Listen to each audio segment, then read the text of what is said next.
महात्मा बुद्ध एक गांव में ठहरे हुए थे। वे प्रतिदिन शाम को वहां पर सत्संग करते थे। भक्तों की भारी भीड़ होती थी क्योंकि उनके प्रवचनों से जीवन को सही दिशा प्राप्त होती थी। बुद्ध की वाणी में गजब का जादू था। उनके शब्द श्रोता के दिल में उतर जाते थे। एक युवक प्रतिदिन बुद्ध का प्रवचन सुनने आता था। एक दिन जब प्रवचन समाप्त हो गए तो वह बुद्ध के पास गया और बोला, महाराज, मैं काफ़ी दिनों से आपके प्रवचन सुन रहा हूँ, किंतु यहाँ से जाने के बाद मैं अपने गृहस्थ जीवन में वैसा आचरण नहीं कर पाता जैसा यहाँ से सुनकर जाता हूँ। इससे सत्संग के महत्व पर शंका भी होने लगती है। बताइए मैं क्या करूँ? बुद्ध ने युवक को बांस की एक टोकरी देते हुए उसमें पानी भरकर लाने के लिए कहा। युवक टोकरी में जल भरने में असफल रहा तो बुद्ध ने यह कार्य निरंतर जारी रखने के लिए कहा।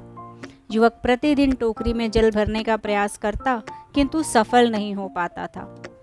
कुछ दिनों के बाद बुद्ध ने उससे पूछा, इतने दिनों से टोकरी में लगातार जल डालने से क्या टोकरी में कोई फर्क नजर आया?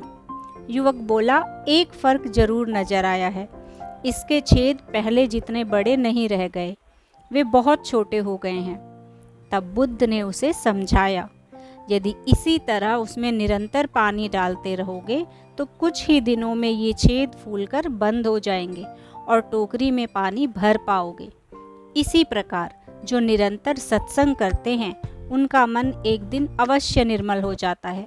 अवगुणों के छिद्र भरने लगते हैं और गुणों का जल भरने लगता है।